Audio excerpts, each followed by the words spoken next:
Oi, turma. Na aula de hoje, nós vamos tratar de poemas da terceira geração, um assunto que já vinha sendo tratado nas aulas anteriores, só que lá nós trabalhávamos a poesia social do romantismo.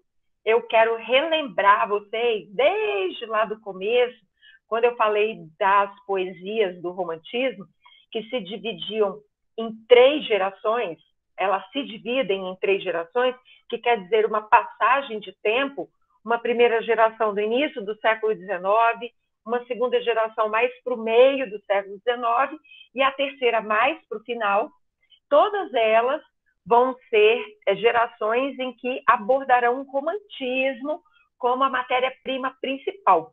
Porém, paralelo a esse tema romântico, né, desse período literário, foram tratados outros temas. Então, a primeira geração, na busca da identidade, falou-se do nacionalismo, do indianismo, como uma representação da nossa identidade brasileira, da nossa territorialidade brasileira. A segunda geração é uma segunda geração que leva os sentimentos do romantismo ao extremo, uma geração que volta para dentro de si e despeja nos versos a sua intensa melancolia, o seu intenso pessimismo, buscando válvulas de escape para essa dor, para essa dor finalizar, para esse fim do sofrimento. E a terceira geração, né, junto com esse tema do romantismo, vem a poesia social. Coincide numa época em que os movimentos abolicionistas eles já aconteciam, também os movimentos pró-republicanos. Só que os movimentos pró-republicanos eram apenas, não apenas assim, de forma depreciativa, né? Mas eram movimentos em que pregava a distribuição do poder, saindo do poder monárquico, né, único, para um poder diluído na classe burguesa. Aquele primeiro modelo de república vindo no Brasil.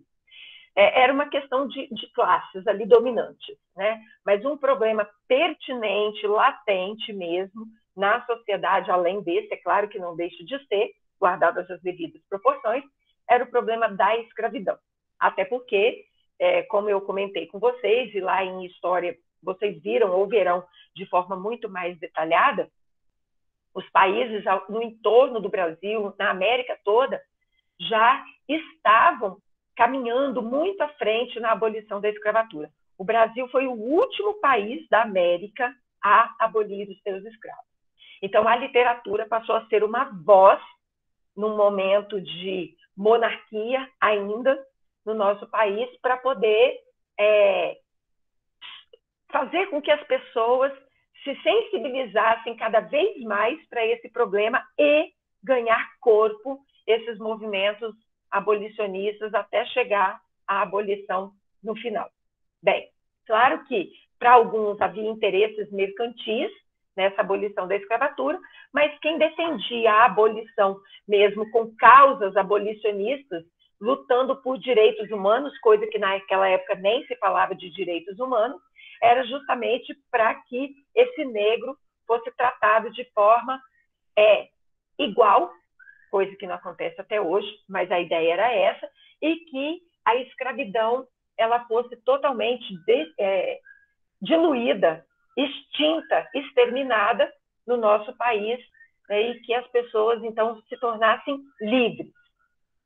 Bom, por isso, então, que eu trabalhei com vocês o primeiro movimento, né, dessa poesia social da terceira geração, um movimento forte, esse movimento da terceira geração, mas que não deixou de lado a poesia lírica.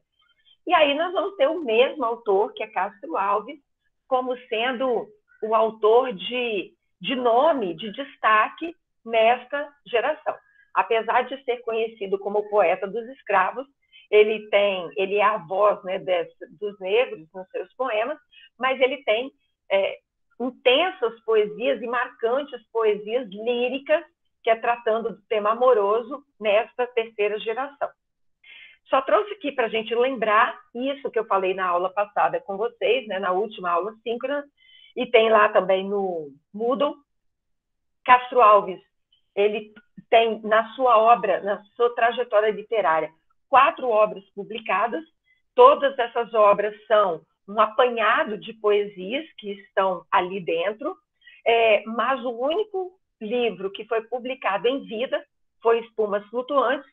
Os outros todos vieram pós-morte, né? Publicados pós-morte. Foi um jovem que, na sua época, morreu novinho, né? 24 anos apenas, vítima de tuberculose. Ele era um jovem voltado para as causas abolicionistas, como eu disse anteriormente, mas não deixando de transparecer nas suas poesias também o movimento do romantismo. Só que aí, o movimento do romantismo, que eu quero dizer na sua essência, né, que prega o sentimento, a subjetividade, enfim. Só que aí nós vamos ter esta terceira geração mais para o final do século XIX. Então, a gente há de convir que uma coisa é você ter o retrato de um povo, de uma terra, de uma sociedade, vou dizer país, embora naquela época o Brasil ainda não era país, no início do século, de um século, né? Lá no ano de 1836, 1840. Depois é você ter escritores lá já no ano de 1870, 1870 e alguma coisa. Então, o panorama social se modifica. Se a arte, ela nada mais é do que a expressão do pensamento do ser diante do mundo em que ele vive, e o mundo se modifica, assim se modifica o pensamento. Então, que romantismo é esse na manifestação das poesias líricas no finalzinho do século XIX, nessa terceira geração? Bom, como eu disse para vocês, os livros, o livro único publicado em vida foi o Espumas Flutuantes. Castro Alves morre entre os anos de 70 e 71. Ok. Então, quer dizer que toda a escrita dele se dá nos anos 60 até esse comecinho dos anos 70. Né?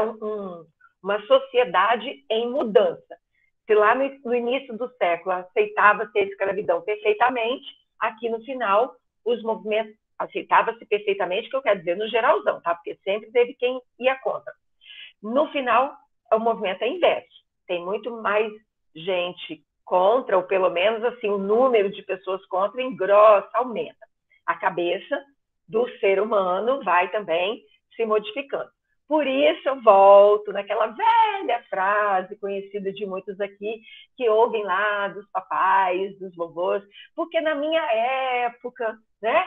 E provavelmente vocês vão dizer isso também futuramente. Enfim, dando continuidade aqui, eu quero discutir sobre essa caracterização da poesia lírica da terceira geração na figura de Castro Alves. Ele não é o único, tá?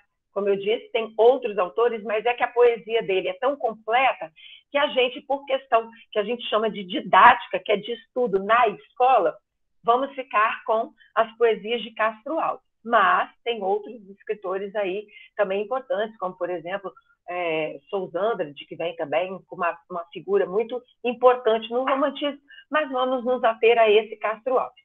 Então, o que eu quero de vocês aqui, quem está me acompanhando na aula síncrona?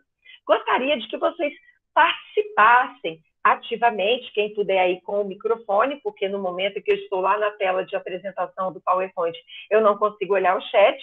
Então, se vocês puderem aí abrir o microfone e participar comigo, porque eu gostaria de discutir os poemas com vocês, para que vocês aqui comecem a perceber o contrário, né? Eu só vou dando pistas e vocês irem percebendo as mudanças que vão acontecendo nesse poema. E eu começo com o Adormecida, porque é um poema que inicialmente lembra muito um poema lá atrás que nós trabalhamos de um poeta da segunda geração, que é Álvares de Azevedo. Álvares de Azevedo escreve aquele poema que foi o ponto de partida meu com vocês. Pálida luz da lâmpada sombria, sob um leito de flores reclinada, ela dormia. Depois, tinha um poema que ele também falava dessa moça que ele vê ali deitada, recostada na rede, também com um roupão e o cabelo solto. E agora, Castro Alves fala de algo muito parecido com isso. Então, vamos aqui. Eu vou falar dessas 3 primeiras estrofes, né, e depois eu mudo a página que o restante do poema está lá. Então, ele começa assim. Uma noite, eu me lembro, ela dormia numa rede encostada molemente. Eu não achei figura de uma mulher encostada na rede, então por isso que eu trouxe de uma cama mesmo, tá? Quase aberto o roupão, solto o cabelo e o pé descalço no tapete rente. E o pé descalço no tapete rente, nós temos aí uma inversão de termo que é para combinar, para rimar. Rente com molemente. E o pé descalço rente no tapete. Quer dizer, o pé dela estava descalço e estava ali rente no tapete, quer dizer, igualzinho. O que vocês percebem aqui nesta primeira estrofe, na cena trazida pelo eu lírico? Nós temos uma cena de romantismo e de sensualidade. Quem poderia aí dialogar comigo? Esse quem pode ser quem, tá? Plural, várias pessoas. Vamos lá. O que nós temos de romântico e o que nós temos de sensual nessa primeira estrofe? Quem pode? O sensual é a parte que ele fala da vestimenta, né? Eu acho. Quase aberto o roupão, solto o cabelo. E a parte aberto o roupão, solto o cabelo, dá aquela imagem assim, né? Que a pessoa tá com um roupão meio de masculino, observando o feminino, né? E a questão do romantismo é como ele se refere a ela, né? Uma noite, eu me lembro, ela dormia. Rente encostada molemente, entendeu? É uma mulher suave. É quase que uma idealização. Exatamente. E a noite vai trazer esse certo romantismo também, né? Por exemplo, muitas pessoas, vamos comemorar o Dia dos Namorados, preferem um almoço ou um jantar? Né? Vamos comemorar aí um ano de namoro. O que as pessoas preferem? Estou dizendo você, eu não, estou falando assim no geralzão. Um almoço ou um jantar? Os restaurantes, quando se preparam para comemorar lá o Dia dos Namorados, eles se enfeitam mais para o almoço ou para um jantar? Né? Então, tem todo aquele misticismo, romantismo na noite. Segunda estrofe. Estava aberta a janela. Um cheiro agreste exalavam as silvas da campina. E ao longe, num pedaço do horizonte, via-se a noite plácida e divina. Nessa segunda estrofe, vocês acham que acentua o sensualismo ou o romantismo?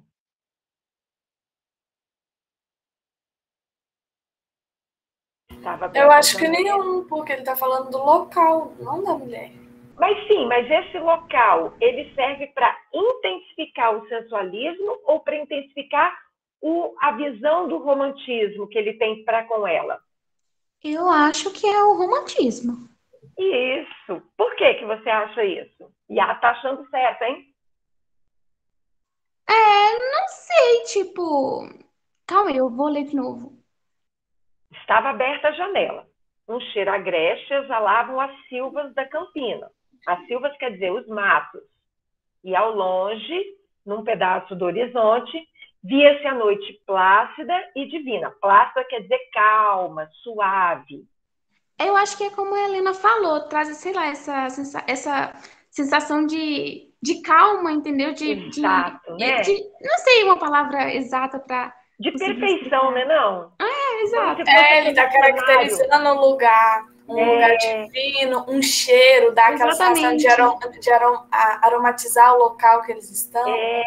Lembra das ideias que eu falei das sensações? Porque se eu vou trabalhar emoções, as emoções elas são invocadas pelas sensações. Por exemplo, quantas vezes a gente olha uma paisagem, um local, e você fala assim, nossa, me lembrou fulano agora. Nossa, esse lugar me dá uma saudade. Você ouve uma música, você sente saudade, ou você sente alegria, né? Então, as emoções, elas são evocadas pelos sentimentos. Aliás, pelos sentidos. Então, na primeira estrofe, qual o sentido que está ali em evidência? O da visão. Na segunda estrofe, o que está em evidência? Em evidência. Nossa, estou falando um monte de coisa errada. Em evidência. Claro que tem a visão também, porque ele fala via-se a noite plácida, mas ele começa falando do cheiro. Então, nós já temos visão com olfato. E aí, com isso, a coisa vai se intensificando. Olha o meu telefone. De um jasmineiro, os galhos encurvados, indiscretos, entravam pela sala. E de leve, oscilando ao tom das auras, iam na face trêmulos beijá-la. Ele está falando que dentro daquela parte ali, né, que ele está vendo ela na rede encostada molemente. Então, o jasmineiro tinha os galhos encurvados, lembra que tem um vento, né? Se tem um cheiro agreste exalando e chega até ali, é porque tem um ventinho. Esse jasmineiro, ele entra pela sala e de leve oscilando, quer dizer, balançando, iam na face. Quem é que iam? Esses galhos. Beijar lá. Os galhos iam beijar quem? Bom? A moça, né? A moça. Isso. Agora, o galho beija a moça? Não, é uma forma, né? Ele dá aí uma mistura de metáfora com personificação. Né? Os galhos beijam, o beijo a gente sabe que é uma ação típica humana, e ao mesmo tempo metafórico ali, porque o galho não está beijando exatamente, ele só está batendo na face dela. Daqui a gente pode imaginar duas coisas. Uma, que pode ter um galho mesmo, né, que está ali, um raminho, a rede dela pode estar bem perto da janela, né, e esse galinho suave encosta. Mas pode ser uma espécie de sombra também que ele está provocando. E se ele provoca uma sombra, né, os galhos indo na face, não é exatamente o galho, ou não são exatamente os galhos, mas uma sombra dos galhos que parece que vai ali beijá-la simplesmente. E aí ele continua. Era um quadro celeste. A cada afago, mesmo em sonhos, a moça estremecia, o afago do jasmineiro. Quando ela serenava, a flor a beijava. Quando ela ia beijar-lhe, a flor fugia. Dir-se-ia que naquele doce instante brincavam duas cândidas crianças. A brisa, que agitava as folhas verdes, fazia-lhe ondear as negras tranças. E o ramo, ora chegava, ora afastava-se.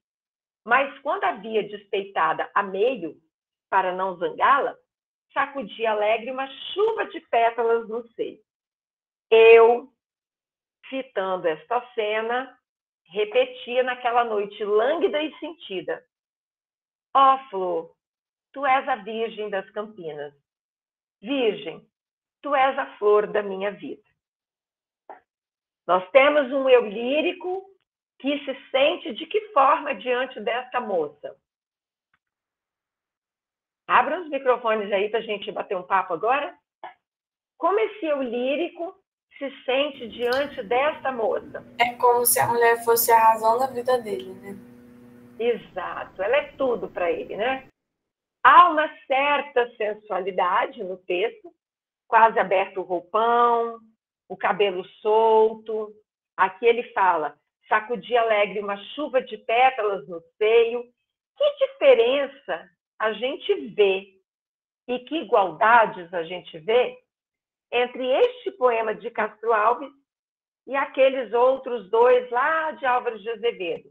O pálido, a luz da lâmpada sombria, e aquele que ele fala da moça recostada no leito, também ali naquela cena em que ele a vê deitada na cama. Olha, a diferença eu não sei muito bem, mas é a semelhança. Aqui ele fala das virgens, e o Álvaro de Azevedo era muito conhecido, né, por falar, em citar em seus É, poemas as virgens pálidas. ó, É, então, ó, presta atenção no que você falou. Ele era muito conhecido por falar das. virgens pálidas. O que que esse poema não tem? Pálidas. A palidez. Exato.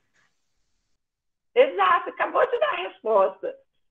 Ele tem a virgem, mas não tem a palidez da virgem, então já é uma diferença. Pode continuar, amor. E outra coisa Ai, como é que fala, gente? A sensualidade, né? Porque lá no. Tinha um pouco no. Acho que era Pálida Lâmpada Fria, era isso o nome do poema? A luz da lâmpada sombria. Esse aí, esse aí. Tinha um pouco de sensualidade, tinha um toque, não era tão aprofundado, mas tinha um toque de sensualidade lá também, e aqui também tem. Não muito aprofundado assim. Exato. Ótimo. Que mais? O ambiente também é parecido, né? Elas estão num leito, tem flores, tal. À noite também, porque no outro também falava essa questão. Exato. E esse eu lírico é um observador. Sim, ele não chega a tocar na mulher. Exato. Só que o toque que ele gostaria de dar nela, ele mostra por meio de quê nesse poema? Da flor ali, do galho. Exatamente. Ó. A flor a beijava. Aquele movimento da flor é como se fosse o beijo que ele gostaria de dar nela. Então, a gente percebe uma aproximação maior aí. Vocês conseguem perceber que há uma melancolia nesse poema igual do outro? Ou é uma melancolia, assim, não tão forte?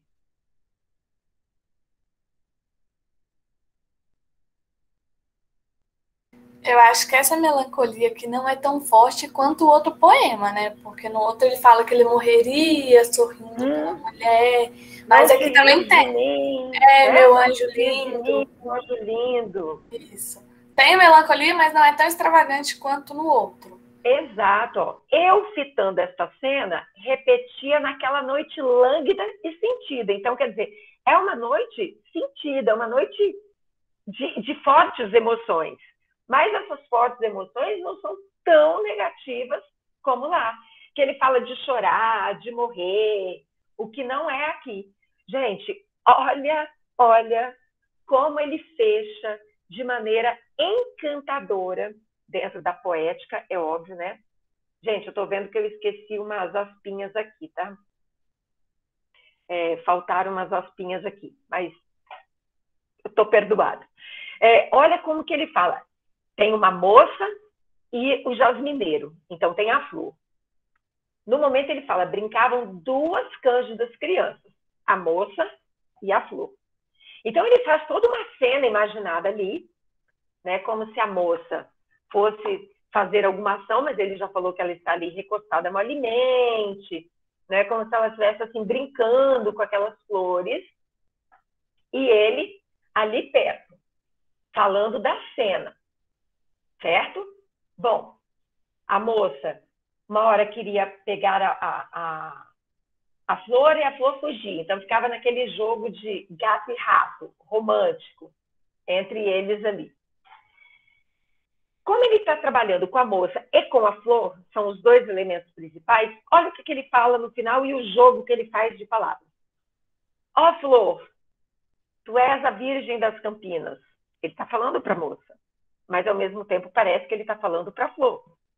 Virgem, tu és a flor da minha vida. Então, tem hora que ele chama a moça de flor, tem hora que ele chama de virgem. Quando ele a chama de flor, ele fala que ela é a virgem das campinas.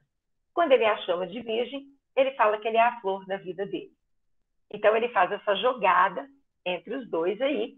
E o poema termina de forma melancólica ou mais romantizada, um pouco mais sonhadora? Mais romantizada. Então, a gente já começa a ver presenças de uma... Vamos usar o contrário, em vez de presença, ausência de tanta melancolia. Claro que... Você falando aí, eu percebi um negócio. No outro poema, a imagem da mulher é como se ela não gostasse do homem, né? Ela fala assim, ai, não te ria de mim, meu anjo lindo. E aqui não aparece isso. A mulher, não, como é que fala? Ela nem demonstra que não gosta, mas também não demonstra que gosta. Você não tem o que falar. Pode ser até um retrato, esse poema, entre um encontro apaixonado deles, de toque, de aproximação, e agora distanciamento, em que ele observa a cena e faz esse poema. Não tem nada ali que diz que ela o despreza, que ela deixa ele de lado, né? Que ela está ali ignorando a presença dele. Então, ele se mostra neutro nessa relação amorosa, mas o poema não termina naquela melancolia toda, dando a ideia de que se ela é a flor da vida dele, ó, a ideia do romantismo, né? O amor que permanece a vida inteira, mesmo após a morte. Mas não tem aquele toque tão melancólico como no romantismo da segunda geração. Seguindo aqui, esse poema já é bem mais ousado do que aquele outro. Coloquei aqui numa espécie de gradação de tempo. Boa Noite, de Castro Alves. Olha aí de novo, gente. Qual o período que está aí mostrado no poema? A noite. A noite tem esse misticismo, né? Tem esse romantismo todo. Boa noite, Maria. Eu vou-me embora. A lua nas janelas bate em cheio. Boa noite, Maria. É tarde, é tarde. Não me apertes assim contra teu seio. Paramos aqui. O que já tem de diferente neste poema? Ele toca a mulher. Exatamente. E não é um toquezinho qualquer, né? Não me apertes assim contra teu seio. Quer dizer, ela está ali num arroxo, num abraço apertado com ele. Boa noite. E tu dizes, boa noite. Mas não digas assim por entre beijos. Por que ele pede isso, gente? Não me apertes assim contra teu seio, não me digas assim por entre beijos. Por que ele diz isso? Para ele não sofrer por ter que ir embora? Ah, porque ali, olha, sabe que ele quer ir embora, mas não quer ir embora? Se ela fica ali apertando, dando um abraço apertado nele e dando boa noite, dando um monte de beijo, ele enfraquece todo. Aí quem vai ficar molemente não é ela, é ele. Não me digas assim, descobrindo o peito. Gente, mar de amor onde vagam meus desejos. Olha aí a sensualidade se abrindo quase para a eroticidade do poema. Não me digas assim, descobrindo o peito. Gente, ela está aqui com uma roupa. Então, no momento em que ela vai dando boa noite, ela vai evocando cada vez mais essa sensualidade. Mar de amor onde vagam meus desejos. Olha ali o quanto que ele está sendo saidinho para essa mulher e ela também, né? Não é assim, nenhuma santidade ali perto dele. Ela está se mostrando totalmente aberta ao romance vivido por eles. Segundo, lambe voluptuosos teus contornos. Ó, deixa-me aquecer teus pés divinos, ardou do afago de meus lábios mortos. Mulher do meu amor, quando aos meus beijos treme tua alma, como a lira do vento das teclas de teu seio que harmonias, que escalas de suspiros debo atento. Ai, canta a cavatina do delírio, ri, suspira, soluça, anseia e chora. Marion, Marion, é noite ainda. Que importa os raios de uma nova aurora, quer dizer, um novo dia que está vindo, como um negro e sombrio firmamento, sobre mim desenrola teu cabelo e deixa-me dormir balbuciando. Boa noite, formosa Consuelo. Gente, quantos nomes de mulheres vocês percebem neste poema? 3. Primeiro, Maria. Segundo, Marion. Terceiro, Consuelo. O que a gente entende disso? O que a gente entende disso? Ele vive 3 relacionamentos ao mesmo tempo. Ao mesmo tempo, ou vai mudando, né? Ao mesmo tempo, vai mudando. Quando ele... eu já respondi essas questões, né? Aí na minha resposta eu coloquei assim, que parece que ele tá sempre querendo sair, ir embora para outra pessoa não descobrir que ele tem outra mulher, ou que ele tem um compromisso, né? Que ele tem que sair tantas horas porque ele tem que estar com a outra mulher tantas horas. Ou cada noite ele fica com uma, como se fosse num rodízio, né? E olha só, gente, mar de amor onde vagam meus desejos. Ele fala isso para Maria. Depois, suspira, soluça, chora, anseia. Marion, Marion, é noite ainda. Que importa os raios de uma nova aurora? Depois, e deixa-me dormir balbuciando. Boa noite, formosa Consuelo. É como se ele ali vivesse, pode ser esse triângulo amoroso ali. O que isso tem de diferente do ideal romântico, do romantismo? Que antes, para quem não tinha nenhuma mulher, agora esse cara tem 3, né? Mas não. Eu vou dizer, além dele ser correspondido pelas mulheres, né? Tem o fato delas não serem purificadas, delas não serem idealizadas. Elas não são nada, né? Purificadas. A Maria, então, danadinha essa Maria, vai despedir aí, dar um abraço forte, apertando. Aí ela fala boa noite, mas ela fala isso assim, boa noite, dando um monte de beijo. Mas não o diga descobrindo o peito, quer dizer, ela vai abrindo cada vez mais o roupão. A Maria é danadinha. E as outras ainda que não deixam ir embora, ficam ali. Então a gente tem um romantismo muito mais voltado para mulheres reais, não aquelas mulheres imaginárias, como disseram aí, né, que para quem não tinha nenhuma, Álvares de Azevedo fica naquele sonho, naquela ilusão dos amores, das paixões. Mas Casimiro de Abreu, ele chegou a ser até noivo, né? E tinha ali uma idealização trazida também nos seus poemas. E aqui, embora Castro Alves ele mostre toda a sensualidade, ele também elogia as mulheres, só que os elogios eles são muito mais voltados para esse amor sensual, para esse amor de toque, para esse amor de aproximação. E apresenta 3 mulheres ali. Mais um poema para a gente poder fechar essa parte da poesia lírica, O Adeus de Teresa. Gente, vocês conseguiram ler este poema? Quem aí viu as aulas, acompanhou no Moodle? Sim. É uma pergunta, não é retórica, não. Vocês conseguiram entender direitinho o poema? Vou vir aqui. Eu acho que sim. Quem é que poderia falar sobre o que fala o poema? O que fala o poema? O Adeus de Teresa.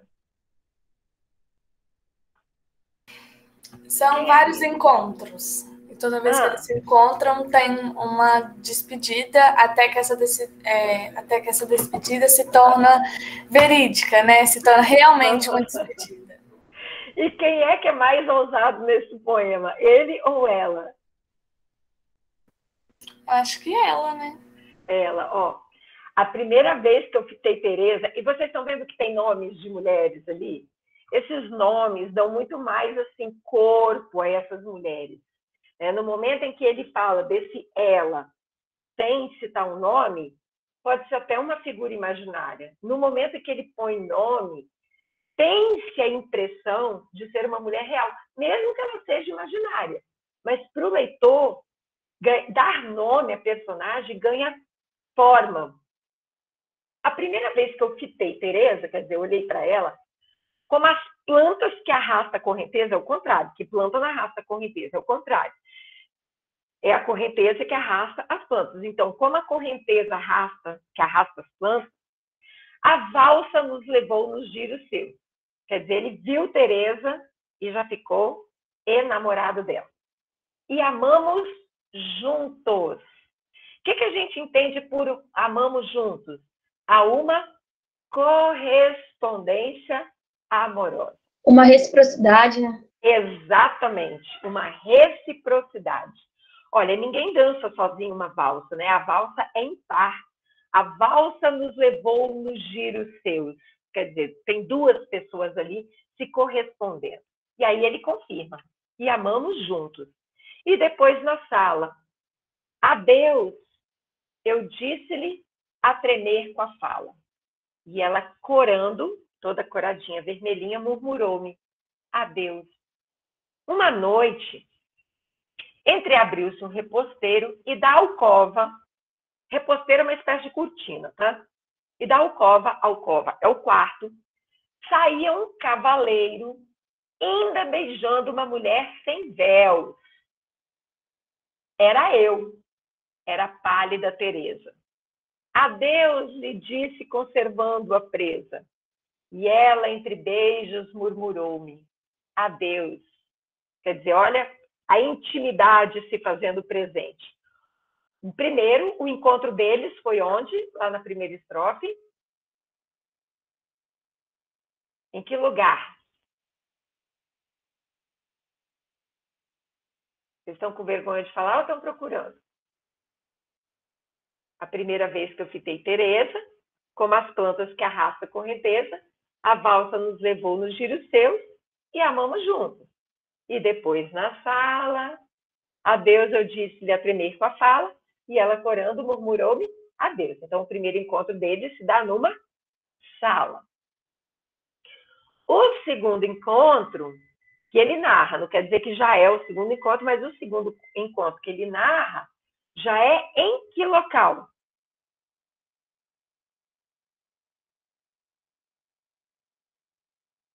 É dentro do... Cadê a moçada? Parece dentro de um quarto, né? Exato, é dentro de um quarto. E olha, ainda beijando uma mulher sem véus, que as mulheres usavam aquele véuzinho por sobre o chapéu, como uma forma de manter ali a identidade meio secreta, né? Indicativo de pureza. Só que ainda beijando uma mulher sem véus, e o véu não era só o do rosto, né? Era eu, era a pálida Teresa. Adeus, lhe disse conservando a presa, e ela entre beijos murmurou-me adeus. Quer dizer, há uma intimidade muito maior, porque sugere até um encontro com uma relação sexual entre o casal. Uma noite, sai da alcova, sai o cavaleiro, ainda beijando uma mulher sem véus, que sugere, eu não estou dizendo que é, mas que sugere uma intimidade sexual até entre eles. Continuando, passaram tempos, séculos de delírio, prazeres divinais, gozos do império. Aí agora que ele deixa de forma bem mais clara que havia um relacionamento muito íntimo entre eles, mas um dia volvi aos lares meus, quer dizer, ele voltou para sua casa, volver. Lembra do meia volta? Volver? Volveu aos lares. Partindo eu disse, voltarei, descansa. Ela chorando mais que uma criança. Ela em soluços murmurou-me, adeus. Então ele foi para casa, mas com a promessa de que ele voltaria. Quando voltei, era o palácio em festa. Gente, para quem leu o poema, quando vocês leram a primeira vez, do que vocês achavam que era a festa? Eu achei que era casamento. Casamento? Eu tô lendo agora, eu não tinha visto lá no Moodle, aí eu tô lendo agora com a professora aqui. Mas aí eu pensei que, tipo assim, eu acho que ela parece que ela casou, ele foi embora e ela casou com outra pessoa, assim, sem Olha, eu também achei que, tipo, ele chegou meio que na festa do casamento. Eu sou muito inocente. Não, mas vocês não leram para baixo? Eu só estou falando essa estrofe, esse versinho. Quando voltei, era o palácio em festa. A primeira vez que eu li esse poema, o que eu achei que era isso? Ele não falou que ele ia para a casa dele, que ele ia voltar? Então, quando voltei, era o palácio em festa. Eu achei, gente, que era uma festa recebendo ele de volta. Eu achei que era isso. Quando eu li esse pedaço, quando voltei, era o palácio em festa. aquela festa que fazem recepcionando a pessoa, né? E a voz dela e de um homem lá na orquestra preenchiam de amor o azul do céu. Entrei. Ela me olhou branca, surpresa. Foi a última vez que eu vi Teresa. E ela, arquejando, murmurou-me adeus. Olha só, vamos investigar aqui o poema. Aqui na frente, quando ele diz aqui, ó, era a pálida Teresa. Aqui atrás, né, na estrofe de lá depois. Voltarei, descansa, da ideia de que ela está ali assim, meio desgastada, com aquele aspecto meio doente, talvez assim, de desânimo por ele estar indo embora. Aí ela me olhou branca. Qual a diferença do pálida, nesse verso, nessa estrofe aqui, na segunda estrofe, e o branca na quarta estrofe? Qual a diferença? No branco ali, nesse... Ela me olhou branca, é desse que a senhora tá falando? É isso. É porque parece que ela ficou, tipo assim, assustada, meio que ela ficou... Tipo assim, ela viu ele e ficou... Não sei a palavra certa, tipo... De boca aberta? Exatamente, aí ela Espantada? acabou ficando mais branca do que já é. Exato. Agora, por que ela ficou tão espantada? Porque ela não achou que ele ia voltar, tanto que ela arrumou outro homem. Exatamente, ela não achou que fosse ali um romance, né? Uma festinha entre eles, um lance, uma paixão, algo passageiro. Ela me olhou branca, surpresa. Foi a última vez que eu vi Teresa. Gente, qual a diferença do adeus lá do final para os outros adeus? Tem o adeus que fecha a primeira estrofe, tem o adeus que fecha a segunda, o adeus que fecha a terceira e que fecha a quarta. Qual a diferença desse, ou as diferenças, né? Deste adeus aqui da quarta estrofe para os outros adeus? Quem pode aí contribuir?